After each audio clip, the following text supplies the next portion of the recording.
आज हम जिस विषय पर चर्चा करेंगे वो है विश्वासघात अर्थात धोखा। कुछ ऐसा जो हम सभी ने अपने जीवन में किसी न किसी मोड़ पर अनुभव किया है, चाहे वो किसी मित्र, परिवार के सदस्य या सहकर्मी द्वारा विश्वासघात हो।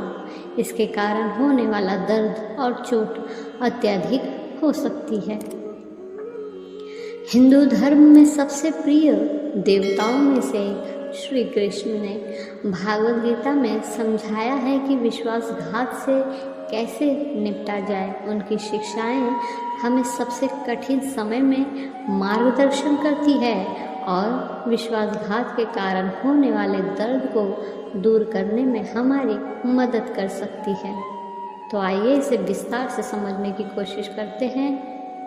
अगर आप हमारे चैनल पर नए हैं तो प्लीज़ चैनल को लाइक एंड सब्सक्राइब ज़रूर कर दीजिएगा। धोखा देना उस शख्स को ज़्यादा आता है जो लोगों की भावनाओं को समझना नहीं चाहता है। कोई जो आपसे प्यार करता है वह खुद को आपके खोने की स्थिति में नहीं रखेगा।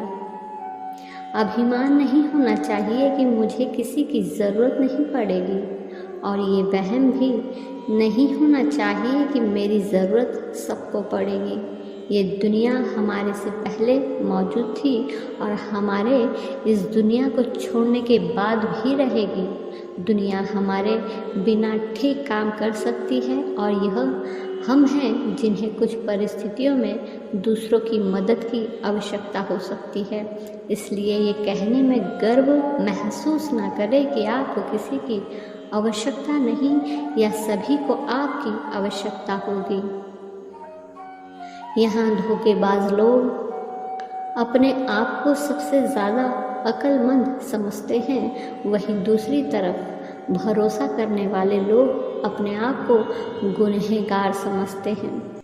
श्री कृष्ण भागवत गीता में कहते हैं, जो 3 गुना दुखों के बीच भी मन में विचलित नहीं रहता या खुशी होने पर प्रसन्न नहीं होता और जो अशक्ति, भय और क्रोध से मुक्त होता है वह स्थिर मन वाला संत कहलाता है। इसका मतलब ये है कि हमें दूसरों के कार्यों को हमें उस बिंदु तक प्रभावित नहीं होने देना चाहिए जहाँ हम अपने मन की शांति खो दें। हमें शांत और स्थिर दिमाग बनाए रखने का प्रयास करना चाहिए, भले ही हम किसी भी स्थिति में हो। विश्वासघात के दर्द को अपने पास वापस ना आने दे। इसे अपनी आंतरिक शक्ति और महानता प्राप्त करने के दृढ़ संकल्प को प्रज्वलित करने के लिए ईंधन के रूप में उपयोग करें। अपनी खुद की यात्रा पर भरोसा करें, भले ही दूसरे ने आपको निराश किया हो।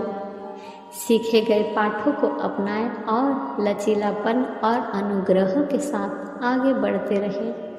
विश्वासघात मानवता में आपके विश्वास को हिला सकता है, लेकिन इसे अपने भीतर दया और करुणा के प्रकाश को बुझाने ना दे। चमकते रहे और सकारात्मकता फैलाते रहे। दुनिया में सबसे ताकतवर इंसान वो होता है जो धोखा खाकर भी दूसरों की मदद करना नहीं छोड़ता। चाहे कितनी ही फल आप भोग रहे हो, आपके ही निर्णय का फल है, और जिस दिन आपने अपना निर्णय बदल लिया उसी दिन से आपका जीवन बदलना शुरू हो जाएगा।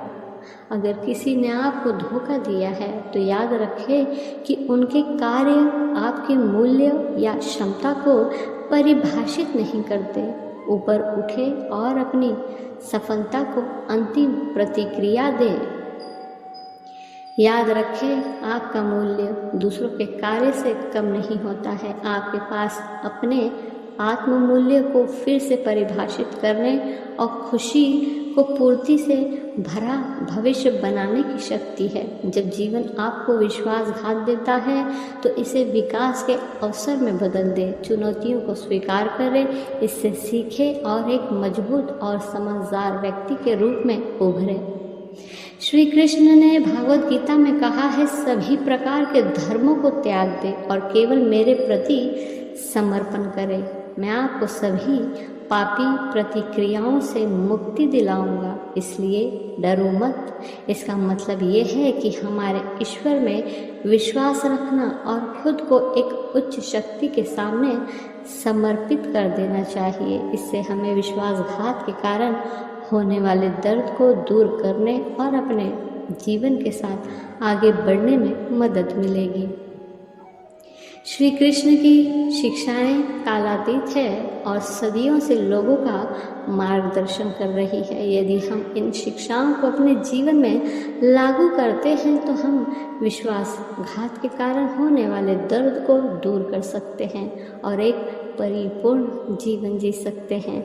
इसलिए अगर आपको किसी ने धोखा दिया है, याद रखें, विश्वासघात का दर्द बना रह सकता है, लेकिन यह आपको परिभाषित नहीं करता।